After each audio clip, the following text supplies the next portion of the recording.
वो करेंगे, पीछे तो हटने वालों में से नहीं है। नहीं, हमारे ख्याल से ज्यादा जो है जी 2-3 महीने के अंदर अंदर नॉर्मल हो जाएगा सब। नॉर्मल हो जाएगा। जी जी 3 मैक्सिमम 3 मंथ्स, क्योंकि हाँ देखिए सिनेमा हॉल तो जरूर खुलेंगे। हाँ हाँ हाँ। काशीकर जी नमस्कार। नमस्कार नमस्कार श्रीमान जी। अरे आ गए प्रभु, जय हो। जय हो जय हो। नमस्कार नमस्कार। क्या बात, पूरा दिन अब अच्छा जाएगा। आप दोनों महान लोग। भौमिक है ना? हाँ हाँ सुरमोहन जी नमस्ते। हाँ भौमिक है फोटो अरे सर। वाह फोटो को भौमिक जी थोड़ा नमस्कार। नमस्कार नमस्ते नमस्कार नमस्ते भौमिक जी। नमस्ते। इस बहाने कम से कम हम लोग मुलाकात हो जाती है 3 बजे। जी हाँ जी हाँ, बिल्कुल ये बिल्कुल बात है। बिल्कुल। हाँ, बल्कि हमारे ख्याल से इस बार इसमें ज्यादा, कोरोना में ज्यादा मुलाकात हो रही है हम लोगों की। ज्यादा खूब हो मुलाकात गई। हो रही है। जी हाँ जी हाँ जी हाँ। वरना इतना तो फोन पे भी बात नहीं होती थी पहले। जी हाँ बिल्कुल। जी बिल्कुल फिर बिल्कुल। चेहरे देख के और मजा आता है ना, आवाज से। हाँ बिल्कुल बिल्कुल ये गीतांजलि की देन है भाई। बिल्कुल बिल्कुल। 500 साल जिंदा रहेगी, सबकी उम्र 5-5 साल लगेगी। Thank you sir. आप इसी सब रूप लोगों में का आप सब लोगों का साथ है। नहीं बहुत इसी अच्छा रूप है में गीतांजलि। रहोगे ये जो है 500 साल। शुरू में जब हमको लग रहा था कि इस माध्यम में जो है कंफर्ट नहीं फील करेंगे, तो हमने बहुत सारे लोगों को मना किया कि नहीं भाई हम नहीं आ पाएंगे। जी जी जी हाँ सर, जी लेकिन मैं मतलब जिद्दी ये है हूँ। कि आमने मैं जिद्दी हूँ। एक्चुअली ये आदत है आमने गीता सामने बैठ के बात करने की। जी आमने सामने चाहे क्लास हो चाहे तो कुछ हो, तो आमने सामने की आदत है। जी ये हेलो। गीतांजलि ने प्रौढ़ शिक्षा का बहुत बड़ा दायित्व निभाया, सब बुड्ढों को सिखा दिया।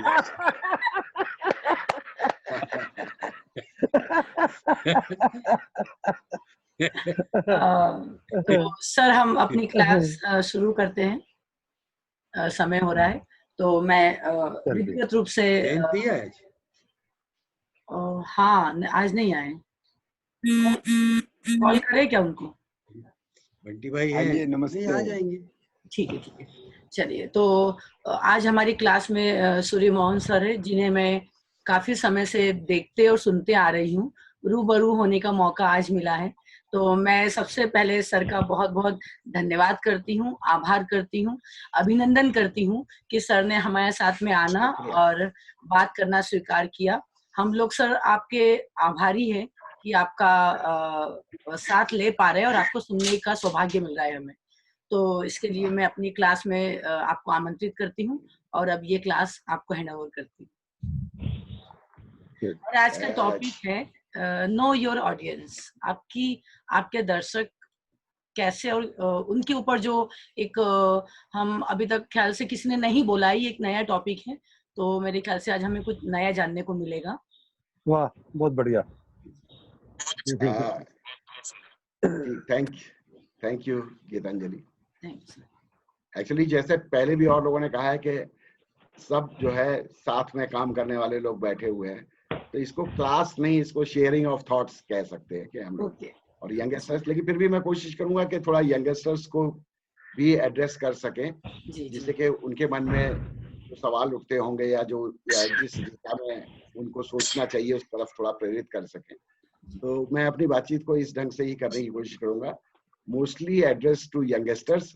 और बल्कि मैं तो ये चाहूंगा कि जो हम बात कर रहे हैं उसमें हमारे साथ काम करने वाले लोग जो हैं, अवतार जी हैं, भौमिक हैं, काशीकर जी हैं, और जो लोग हैं वो हमको सुझाव दे सकते हैं कि हाँ इसमें ये चीज छूट रही है, आप इसको भी, या अपनी तरफ से हमारे विचारों में कुछ और ऐड करना चाहें तो आप इसको ऐड करेंगे तो पूरी बात कंप्लीट हो जाएगी। सर मैं एक बात बोलना चाहती हूँ। हाँ। मैं सभी से अनुरोध करती हूँ कि मैं ये क्लास, हम लोग आज 54 डेज है हम लोगों का, तो मैं म्यूट कर देती हूँ, तो इससे अदरवाइज ना ले, क्योंकि कई बार हमें नहीं पता लेकिन रहता है, लेकिन हमारे बैकग्राउंड से म्यूजिक आती रहती है, जिससे बोलने वाले को बड़ा डिस्टर्ब होता है, उसका लिंक टूटता है। तो यदि मैं आप लोगों को म्यूट कर देती हूँ तो प्लीज कोऑपरेट करें, और जब भी आपको कुछ बोलना हो अपने आप को अनम्यूट करें और अपनी बात रखें। हाँ ये अच्छा रहेगा। बिल्कुल।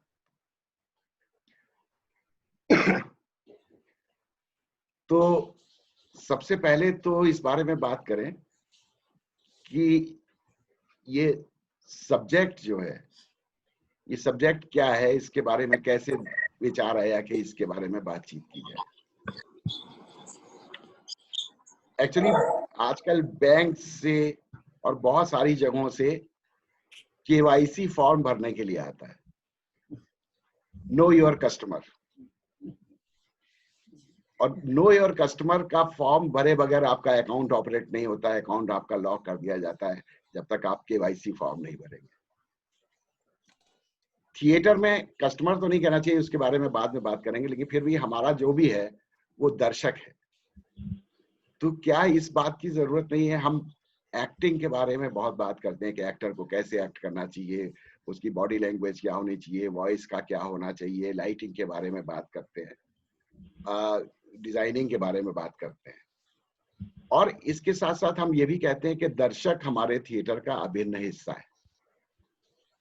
लेकिन हमें दर्शक को भी क्या उसी ढंग से जानने की जरूरत नहीं है जैसे हम अपने एक्टर को जानते हैं, डायरेक्टर एक्टर को जानता है, या अपने ऑडियंस को हम क्या उसी ढंग से ना जाने जिस ढंग से एक्टर चरित्र को तो खूब गहराई से डूब के जानता है, समझता है और उसको पूरा आत्मसात कर लेना चाहता है, लेकिन जिसके सामने प्रस्तुत करना है ऑडियंस, क्या उसके बारे में भी कुछ जानने की कोशिश करता है, उसको भी समझने की कोशिश करता है कि हमारा दर्शक है कौन, कैसे दर्शक कौन होता है, दर्शक की आकांक्षाएं क्या होती हैं, दर्शक किस तरीके से व्यवहार करता है, जब दर्शक हॉल में होता है उस वक्त उसकी साइकोलॉजी क्या होती है, दर्शक जब हॉल के बाहर होता है तब उसकी साइकोलॉजी क्या होती है, वो कैसे व्यवहार करता है, इन सब चीजों के बारे में जानने की बहुत जरूरत होती है।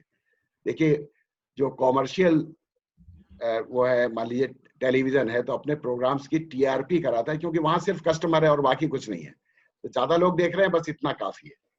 लेकिन हमारे लिए तो इतना काफी नहीं है कि ज्यादा लोग देख रहे हैं। कुछ कहा किसी ने? नहीं सर, नहीं, वो बीच में डिस्टरबेंस आ गया। अच्छा, तो इसलिए जो है वो तरह तरह की कंपनी सर्वे कराती है, कोई नया प्रोडक्ट लॉन्च करते हैं तो मार्केटिंग मैनेजर अलग अलग शहरों में लोगों के साथ मीटिंग्स करते हैं और उन मीटिंग्स में ये जानने की कोशिश करते हैं कि उनकी जरूरतें क्या है, वो क्या चाहते हैं, किस तरह का प्रोडक्ट जो है लॉन्च किया जाए तो लोगों के बीच में आएगा। तो वो बहुत ज्यादा इस बात के ऊपर, अपने कस्टमर्स के ऊपर बहुत ज्यादा मेहनत करते हैं, और जो कंपनीज जो प्रोडक्ट बनाते हैं, चाहे साबुन बनाने वाले हों, चाहे तेल बनाने वाले हों, शैम्पू बनाने वाले हों, ये अपने उस सर्वे में बहुत मेहनत करते हैं, तब कोई नया प्रोडक्ट और उसको कैसे उसकी मार्केटिंग करनी है, इन चीजों को तय करते हैं। तो और हम दर्शक को, हम अपने, जब हमारे जैसे बहुत सारे नाटकों के शुरू में, लोक नाटकों में तो खासतौर से प्रार्थनाएं होती हैं, दुलारी बाई की प्रार्थना है, दर्शक देव पधारे, धन्य है भाग्य हमारे। इस तरह से और भी नाटकों में दर्शकों का स्वागत, दर्शकों की वंदना, तो बस वंदना तक हम सीमित हैं, लेकिन बाकी उसके बाद जैसे हम भगवान को बस पूजा करने के अलावा जानना नहीं चाहते कि असल में ये वो क्या है, वो क्या है, इसी तरीके से दर्शक को भी हमने जानने उसकी को बहुत कोशिश नहीं करी है कि हमारा दर्शक क्या है। तो इसलिए ये मन में आया कि इस सब्जेक्ट के ऊपर बातचीत की जाए। मुझे ऐसा लगता है कि पहले तो ये साफ हो जाना चाहिए कि यहाँ जब कंपनीज की बात करी तो इसका ये मतलब नहीं है कि दर्शक हमारा कस्टमर है, दर्शक हमारा कंज्यूमर है, बिल्कुल नहीं। मैं इस रिश्ते को, कि दर्शक के साथ कंज्यूमर का रिश्ता मुझे कभी अच्छा नहीं लगा। दर्शक के साथ मुझे रिश्ता वही अच्छा लगता है कि एक, जैसे कि वो एक्टर का को दूसरे एक्टर के साथ जो रिश्ता है, इसी तरीके से ऑडियंस भी हमारे नाटक में हमेशा क्रिएटिवली पार्टिसिपेट कर रही होती है।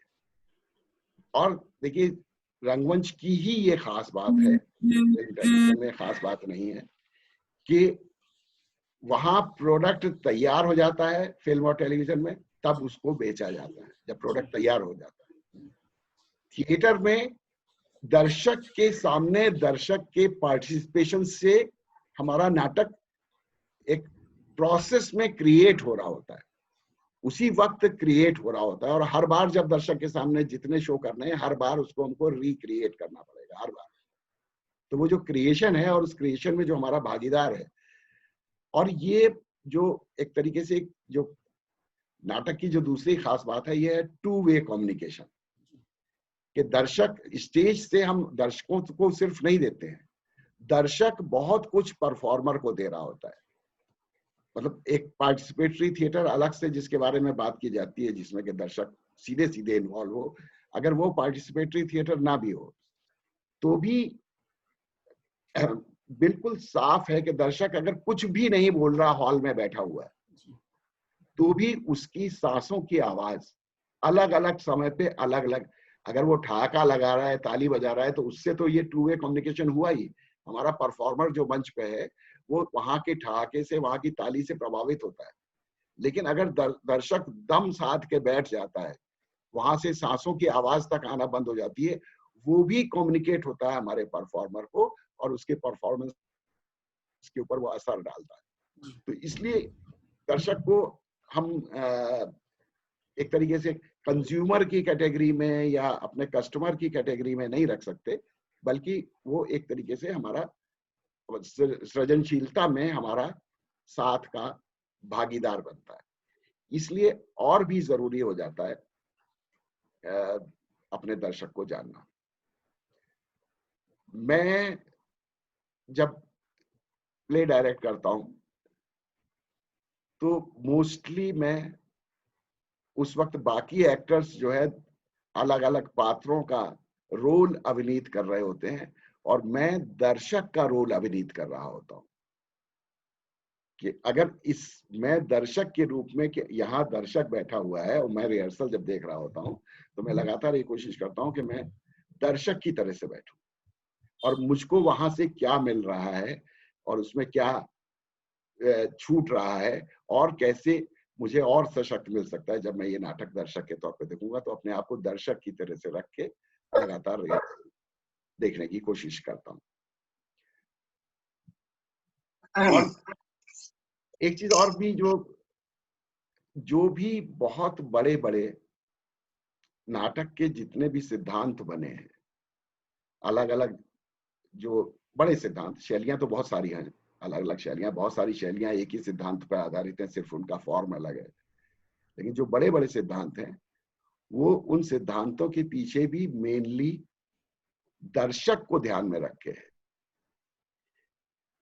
जैसे अगर अरिस्टोटल की अगर हम बात करें तो अरिस्टोटल ने अगर कैथारसिस या परगेशन, क्लियरिंग ऑफ हार्ट्स की बात कही कि थिएटर का, रंगमंच का उद्देश्य क्या है, काम क्या है, दर्शकों में कैथारसिस पैदा करना, दर्शकों में।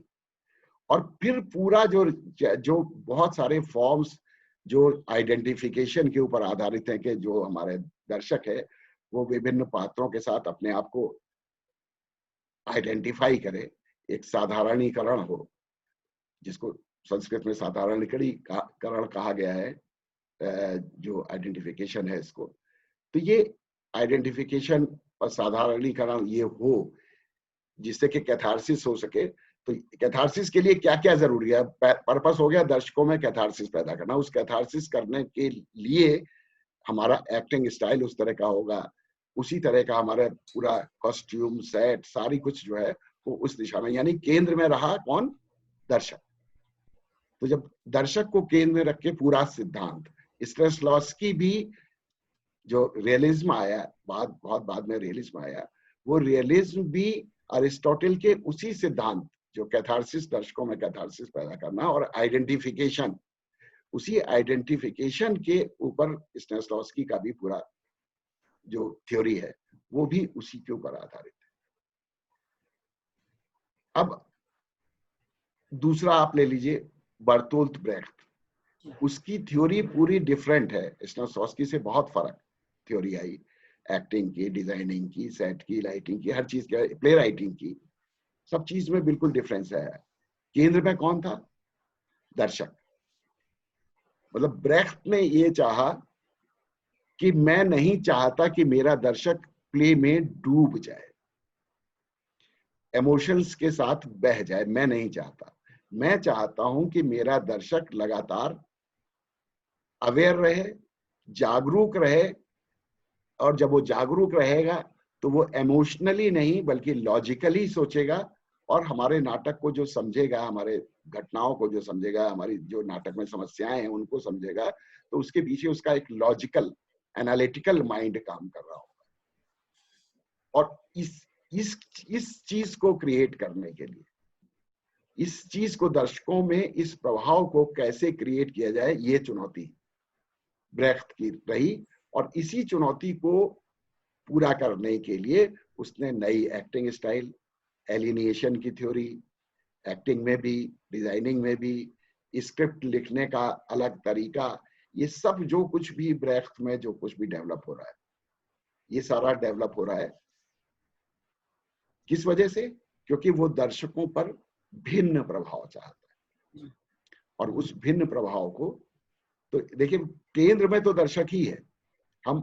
हम भले ही परफॉर्मेंस के दौरान दर्शक को इग्नोर करते रहे, हम इस बात की बहुत सारे डायरेक्टर्स को, हमने बहुत सारे डायरेक्टर्स को नाटक करते हुए देखा है, वो बहुत सारी चीजें करते हैं बिना ये समझे हुए कि इसका दर्शक पे क्या प्रभाव होगा। हमें अच्छा लग रहा है, हम कुछ नया करते हैं, हम कुछ चमत्कारिक करते हैं, उस चमत्कारिक का दर्शक पे क्या प्रभाव हो रहा है, ये हम अक्सर इस बात को अनदेखा करते हैं। तो मुझे लगता है कि दर्शक के केंद्र में जब सारे सिद्धांत गढ़े जाते हैं तो परफॉर्मेंस का एक एक क्षण दर्शक को ध्यान में रख के होना चाहिए कि दर्शक के ऊपर हम क्या प्रभाव चाहते हैं, हमारे ऐसी एक्टिंग करने से, ये सीन को इस ढंग से प्रेजेंट करने से।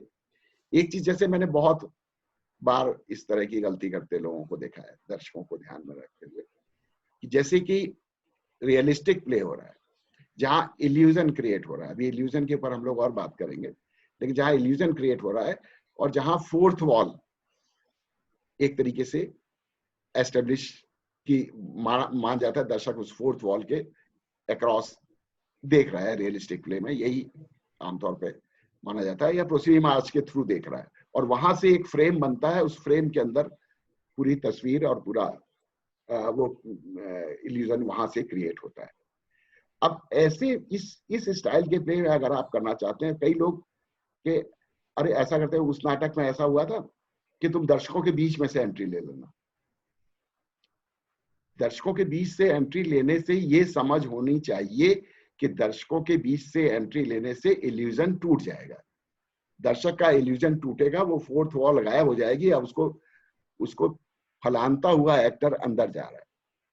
तो अगर हमें दर्शकों की परवाह है तो हम इस तरह का नया प्रयोग नहीं करेंगे, या अगर करेंगे भी तो हम जान के करेंगे कि इस वक्त हम इल्यूजन को तोड़ना चाहते थे, इसलिए हम जानबूझ के दर्शक के बीच में से अपने एक्टर को ला रहे हैं। हम यहाँ इल्यूजन को ब्रेक करना चाहते थे। ऐसा नहीं है कि हमको मालूम ही नहीं था कि इसके दर्शक जब वहां से आएगा तो इल्यूजन ब्रेक होगा, ये हमें मालूम ही नहीं था और हम ले आए दर्शकों के बीच में से। ये ना हो, दर्शकों का हम लगातार ख्याल रख रहे हो, ये बहुत जरूरी है। तो इस तरह की गलतियां जब हम दर्शकों के बारे में लगातार सोचते रहेंगे तो इस तरह की गलतियां हमसे नहीं होंगी।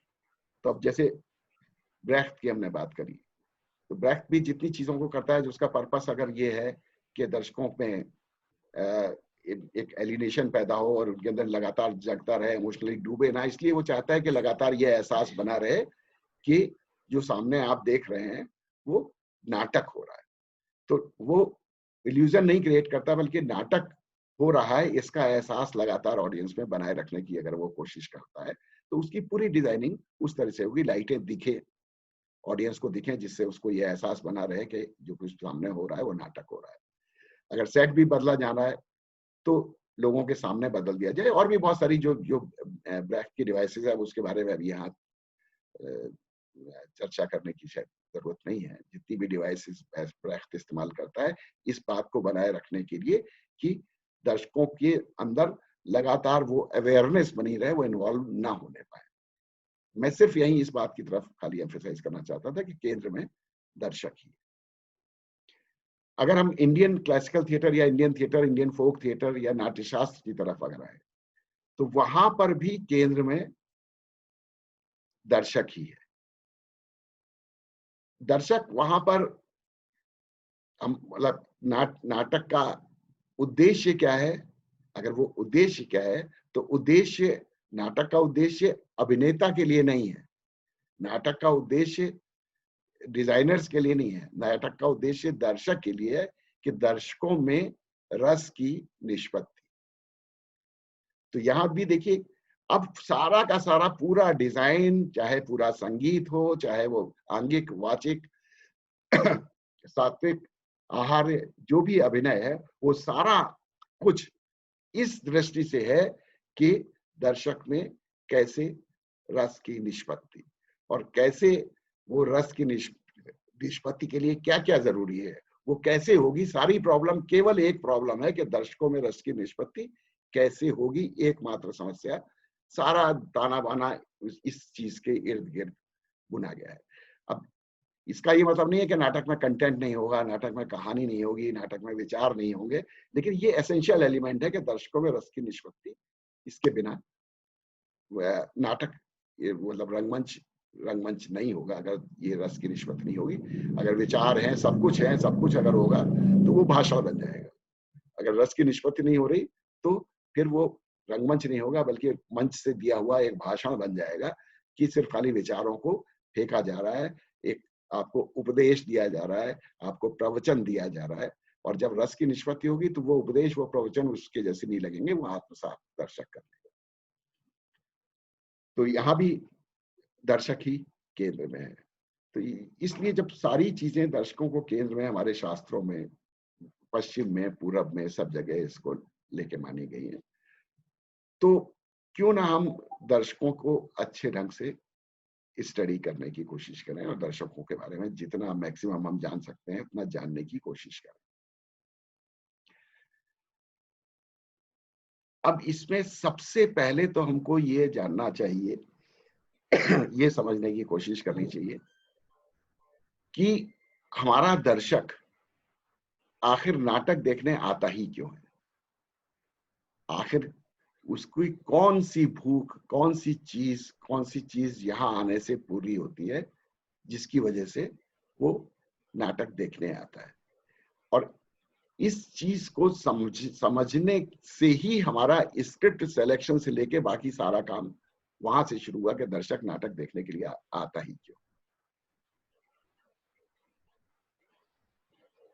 सबसे महत्वपूर्ण जो नाटक देखने में जो आनंद आता है दर्शकों को, जो नाटक देखने के लिए दर्शक आता है, उसमें सबसे महत्वपूर्ण जो है वो मेरा मानना है, और बहुत सारे फिलोसफर्स ने भी इस बात को, साइकोलॉजिस्ट ने इस बात को कहा है, कि दर्शक आता है नाटक में अपनी बेसिक नीड्स, मूल आवश्यकताओं की पूर्ति के लिए।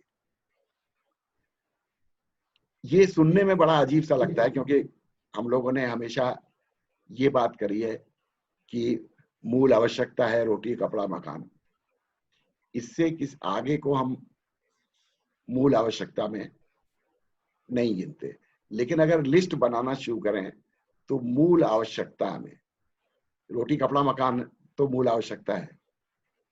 क्या दोस्ती मूल आवश्यकता नहीं है?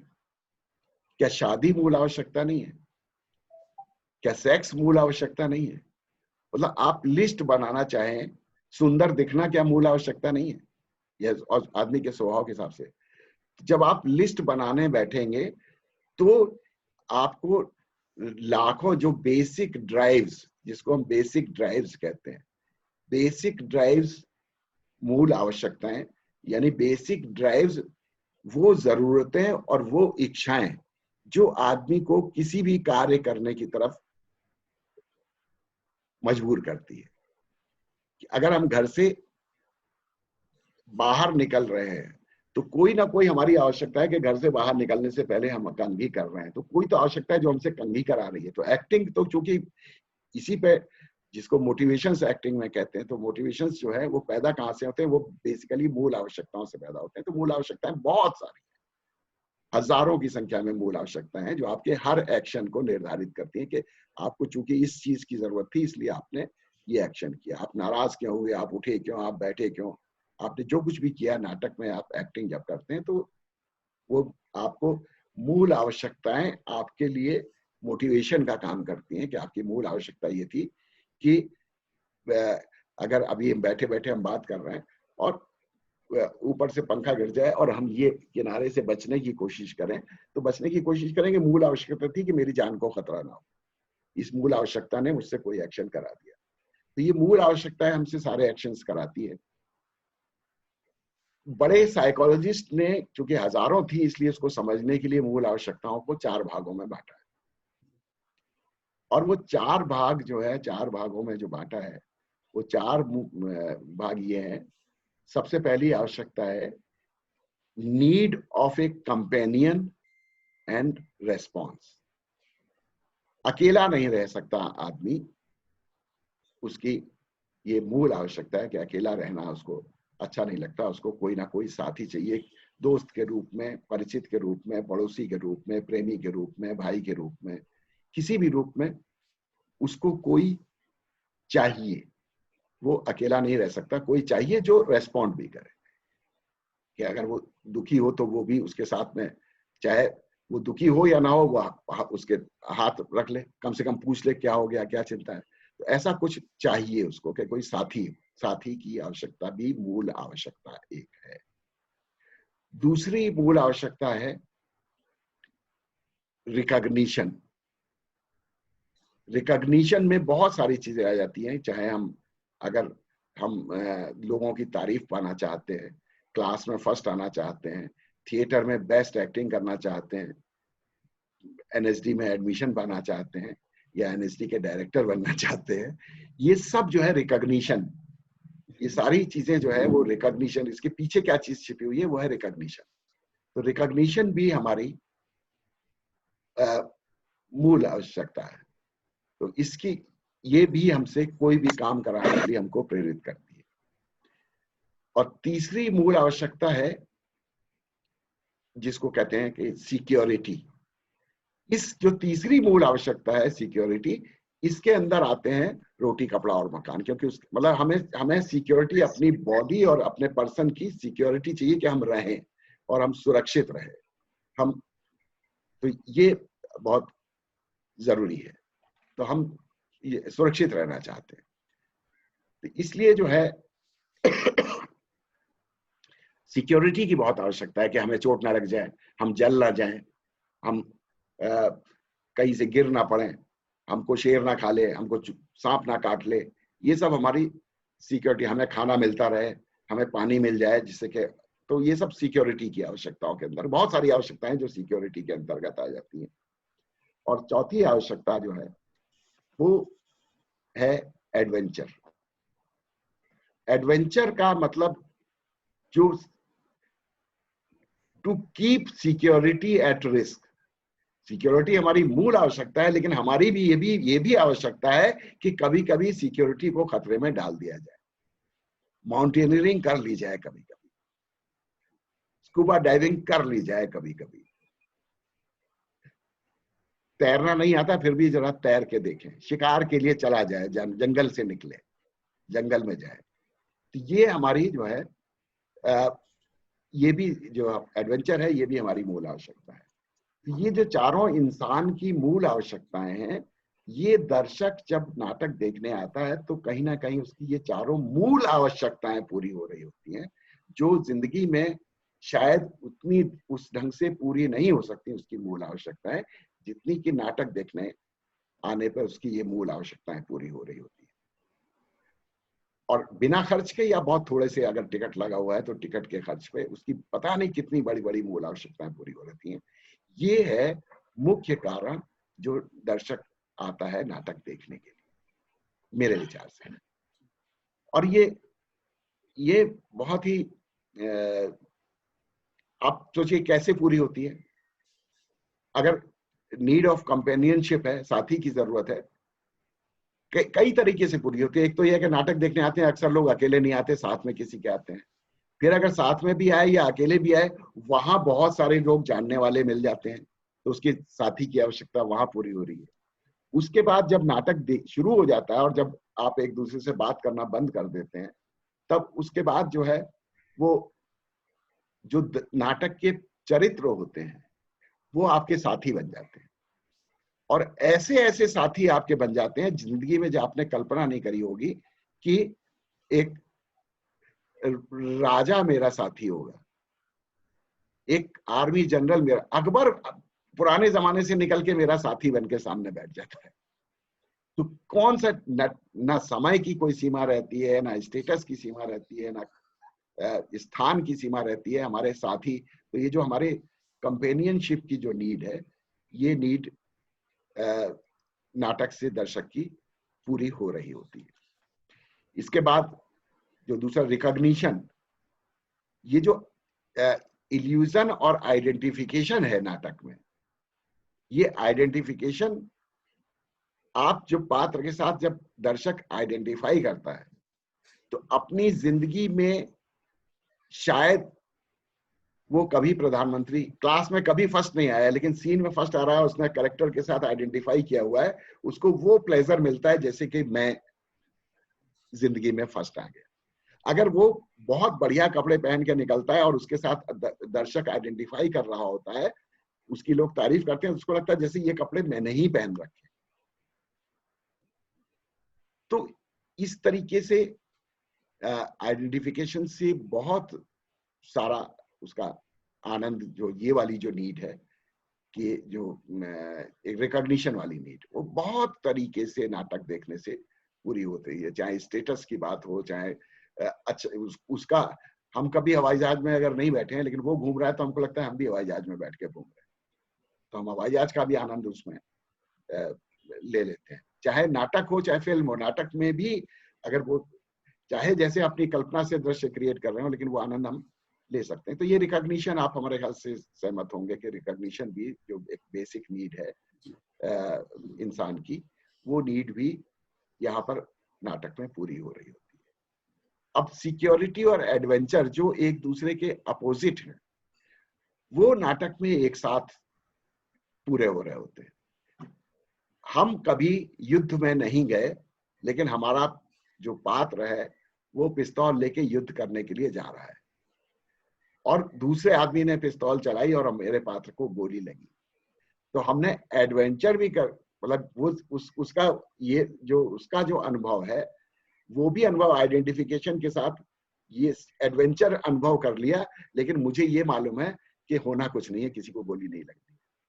तो सिक्योरिटी भी वहां पर, एडवेंचर और सिक्योरिटी दोनों एक साथ नाटक में जो मिलते हैं, ये दर्शक का आनंद बहुत बढ़ाते हैं।